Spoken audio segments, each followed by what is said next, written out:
இந்தியாவில் முஸ்லிம் மக்கள் பெரும்பான்மையாக வசிக்கக்கூடிய பகுதியை பாகிஸ்தான் என்று ஒரு நீதிபதி அழைத்திருக்கிறார். அந்த நீதிபதியை தட்டி தூக்கி இருக்கிறது மதிப்புக்குரிய உச்ச நீதிமன்றம். உத்தரப்பிரதேசத்தில் முஸ்லிம் மக்கள் காலம் காலமாக தொழுகை நடத்தி கொண்டிருந்த இடத்தில் சிவலிங்கம் விஸ்வ ஹிந்து பரிஷத் என்ற அமைப்பினரால் ஸ்தாபிக்கப்பட்டிருக்கிறது. இந்தியாவில் சங்கபரிவாரங்களுடைய ஆட்சியில் இந்திய ஜனநாயகத்தை காக்க வேண்டிய அதிகார அமைப்புகளே இப்படிப்பட்ட செயல்களில் இறங்கினால் என்ன நடக்கும் என்கிற அச்சத்தில் இந்திய மக்கள் இருக்கிறார்கள். மிகப்பெரிய கடவுள் நம்பிக்கை இல்லாத அத்வானி பாபர் மசூதி என்று சொல்லக்கூடிய இந்தியாவினுடைய மத நல்லிணக்கத்தை காக்கக்கூடிய இடத்தை இடிப்பதில் முன்னணியில் இருந்தார் என்பதை யாராவது மறக்க முடியுமா?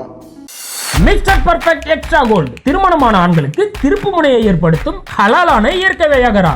வயதான பலகினமா, சுகர் பலகினமா, இனி கவலை வேண்டாம், உடனே ஆர்டர் செய்யுங்கள். வணக்கம். பெங்களூருவில் முஸ்லிம் மக்கள் அதிகமாக வசிக்கக்கூடிய பகுதி. இந்த பகுதி தொடர்பான ஒரு வழக்கு உயர் நீதிமன்றத்தில் வந்திருக்கிறது.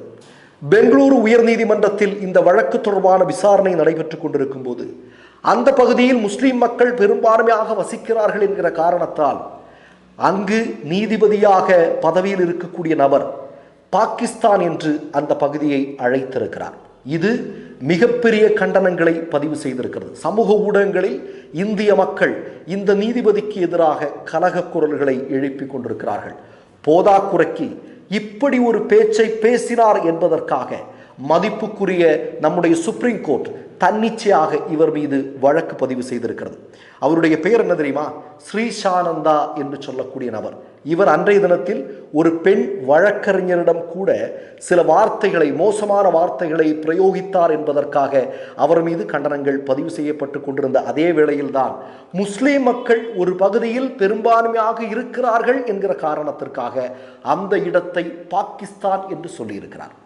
எவ்வளவு, நான் என்ன கேட்குறேன்னா, இந்தியாவினுடைய ஜனநாயகத்தை பாதுகாக்க வேண்டிய அதிகார மையங்கள் இல்லையா நீதித்துறை, இந்த நீதித்துறையில் இருக்கக்கூடிய நபர்களே இப்படி பேசுகிறார்கள் என்றால் சங்க பரிவாரங்களுடைய ஆட்சியில் இதுபோன்ற அமைப்புகள் எல்லாம் எப்படி காவிமயமாக்கப்பட்டு கொண்டிருக்கின்றன என்பதற்கு உதாரணம்.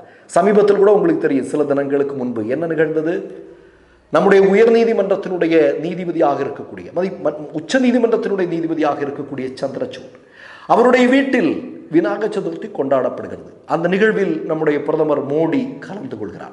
இந்திய வரலாற்றில் இதுவரையிலும் இல்லாத நிகழ்வு இல்லையா?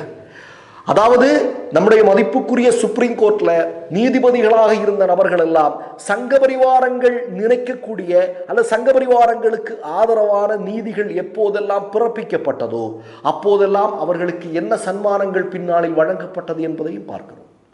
இது செய்தி ஒன்று. இரண்டாவது செய்தியை சொல்றேன். உத்தரப்பிரதேசத்தில் முஸ்லிம் மக்கள் 12 காலமாக தொழுகை நடத்தி கொண்டிருந்த ஒரு இடம். அந்த இடத்தில் விஹெச்பி என்று சொல்லக்கூடிய விஸ்வ ஹிந்து பரிஷத் என்று சொல்லக்கூடிய அமைப்பு திடுப்புன்னு உள்ள புகுந்து அங்கே ஒரு சிவலிங்கத்தை ஸ்தாபித்திருக்கிறார்கள். முஸ்லிம் மக்கள் உடனடியாக அந்த இடத்துல ஒரு மிகப்பெரிய போராட்டத்தில் ஈடுபடுகிறார்கள். போராட்டத்தில் ஈடுபட்டதனால் என்ன அப்படின்னா, சிவலிங்கம் உடனடியாக அங்கிருந்து அகற்றப்பட்டது. அது மட்டுமல்ல, முஸ்லிம் மக்களுக்கு தொடர்ந்து அங்கே தொழுகை நடத்துவதற்கான வசதிகள் செய்து கொடுக்கப்படவில்லை. மாறாக நீங்க இன்னொரு இடத்துல போய் தொழுகை நடத்துங்க அப்படின்னு சொல்லிட்டு அவர்களை வேறு இடத்திற்கு மாற்றி இருக்கிறார்கள். இது நடந்திருப்பது யோகியினுடைய உத்தரப்பிரதேசத்தில். இப்ப நான் என்ன சொல்றேன் அப்படின்னா, இதை பத்தி நீங்க இன்னும் நுட்பமா தெரிஞ்சுக்கணும் அப்படின்னா ஒரு பழைய வரலாறை தெரிந்து கொள்ள வேண்டியிருக்கிறது. ஆர்எஸ்எஸ்னுடைய இந்து மகா சபையினுடைய பிதாமகர்களில் ஒருவராக இருக்கக்கூடிய சவர்கர், அவருடைய வரலாற்றை நீங்கள் படித்து பாருங்கள். அவருக்கு கடவுள் நம்பிக்கை கிடையாது.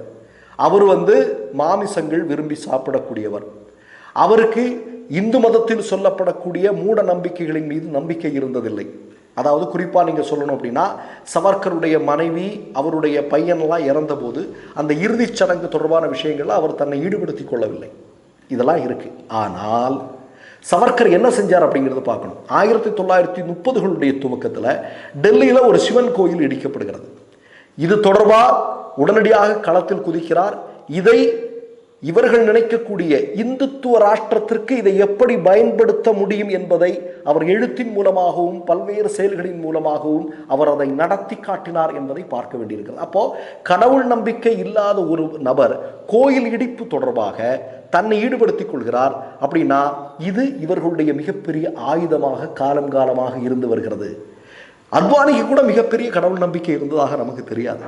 ஆனால் அத்வானி என்ன செஞ்சாரு உங்களுக்கெல்லாம் தெரியும். இந்தியாவில் மிகப்பெரிய அளவில் இந்தியாவில் இருக்கக்கூடிய மக்களுக்காக இடஒதுக்கீடு என்கிற விஷயம் மிகப்பெரிய அளவில் பற்றி எறிந்து கொண்டிருக்கும் போது அவற்றை மடைமாற்றம் செய்வதற்காக அத்வானி ரத யாத்திரை என்கிற பெயரில் ஒன்றை நடத்தினார். எதற்காக? இந்தியாவுடைய மத நல்லிணக்கத்தினுடைய அடையாளமாக இருக்கக்கூடிய பாபர் மசூதியை இடிக்க வேண்டும் என்பதற்கான ஒரு ரத யாத்திரை இல்லையா? தொடர்ந்து என்ன நிகழ்ந்தது அப்படிங்கிறதெல்லாம் நமக்கு தெரியும். பாபர் மசூதி இடிக்கப்பட்டது, அதெல்லாம் நமக்கு தெரியும். இன்னைக்கு நீங்க நம்ம என்ன பார்க்குறோம்னா, உத்தரப்பிரதேசத்தில் இதே மாதிரி பன்னெடுங்காலமாக அங்கே இருக்கக்கூடிய முஸ்லீம் மக்கள் தொழுகை நடத்தி கொண்டிருந்த இடம் திடுப்புன்னு பார்த்தா அந்த இடத்துல ஒரு சிவலிங்கத்தை கொண்டு வைக்கிறான். யார் கேள்வி கேட்கறது? சரி, அங்க இருக்கக்கூடிய மக்கள் போராடுகிறார்கள், அவர்கள் பக்கம் நியாயம் இருக்கு. ஆனா அந்த நியாயத்திற்கு குரல் கொடுக்க வேண்டியவர்கள் என்ன செய்து கொண்டிருக்கிறார்கள் என்று தெரியவில்லை. அங்கிருந்து சிவலிங்கம் ஏதோ இவர்கள் போராடினார்களா, அது அப்புறப்படுத்தப்பட்டிருக்கிறது. ஆனால் அவர்களுக்கு அந்த இடத்தில் மீண்டும் தொழுகை நடத்துவதற்கு அனுமதி கொடுக்கப்பட்டிருக்கிறதா என்றால் இல்லை. அப்போ சங்கபரிவாரங்களுடைய ஆட்சியில் இந்தியாவில் இருக்கக்கூடிய இந்த மண்ணினுடைய மைந்தர்களாக இருக்கக்கூடிய முஸ்லிம் மக்களுடைய நிலைமை என்னவாக இருக்கிறது? இப்போ நான் சொல்றேன், முஸ்லீம்கள் பெரும்பான்மையாக வசிக்கக்கூடிய பகுதியை பாகிஸ்தான் என்று ஒரு நீதிபதி எப்படி சொல்லுவார்? அவருக்கு எங்கே, அவருடைய மூளையில் எப்படி இந்த சிந்தனை வந்தது? நம்ம என்ன மீண்டும் மீண்டும் நமக்கு பதட்டம் என்னன்னா, இந்த மாதிரியான அமைப்புகளுடைய உயர் பொறுப்பில் இருக்கக்கூடியவர்களுடைய மூளையிலேயே காவிமயமாக மாறி இருக்கிறதா அப்படிங்கிற சந்தேகம் நமக்கு வருது இல்லையா அவங்க அப்படி பேசும்போது? அப்ப பாதிக்கப்பட்டவர்களை யார் காப்பாற்றப் போகிறார்கள் என்கிற கேள்வியை நம்ம எழுப்ப வேண்டியது இருக்கு இல்லையா? யார்கிட்ட போய் நிக்கிறது? நீ இந்தியாவில் இருக்கக்கூடிய பாதிக்கப்பட்ட மக்கள் யார்கிட்ட போய் நிக்கிறது? நீதி யார்கிட்ட போய் கேட்கிறது? அப்படி என்றால் இதை எப்படி கையாளப் போகிறோம் என்கிற அச்சத்தில் இந்திய மக்கள் இருக்கிறார்கள். இந்திய மக்கள் பேரச்சத்தில் இருக்கிறார்கள். மற்றொரு நிகழ்வில் சந்திப்போம். நன்றி, வணக்கம். மை நேம் இஸ் ரெட் சேனலை சப்ஸ்கிரைப் பண்ணிக்கோங்க. அதுக்கப்புறமா பக்கத்துல இருக்கிற ஜாயின் பட்டனை கிளிக் பண்ணீங்கன்னா ஒரு நியூ பேஜ் ஒன்று ஓப்பன் ஆகும். அதுலயும் ஜாயின் பட்டனே கிளிக் பண்ணிக்கோங்க. அதுல பாத்தீங்கன்னா credit R debit card options இருக்கு. இதுல உங்களுக்கு விசா, மாஸ்டர் கார்டு, ரிப்பே அப்படின்னு 3 ஆப்ஷன்ஸ் கொடுத்துருக்காங்க. அதுல நீங்க எந்த கார்டு சூஸ் பண்றீங்களோ அந்த கார்டோட நம்பர் என்டர் பண்ணிக்கோங்க. அப்புறமா கார்டோட வேலிடிட்டி மந்த் அண்ட் இயரை டைப் பண்ணிக்கோங்க. அடுத்தபடியா உங்க கார்டோட பின்னால சிவிசி கோடுன்னு சொல்லிட்டு 3 நம்பர்ஸ் கொடுத்துருப்பாங்க. அந்த நம்பர் இதுல என்டர் பண்ணிக்கோங்க. அப்புறமா அட்ரஸ் அண்ட் இன்ஃபர்மேஷன் என்டர் பண்ணிட்டு பைங்கிற பட்டனை கிளிக் பண்ணிக்கோங்க. ஒருவேளை உங்க கார்டு நம்பர் இன்வாலிட்னு காமிச்சிச்சுன்னா உங்க கார்டுல இன்டர்நேஷனல் யூசேஜை எனேபிள் பண்ணுங்க.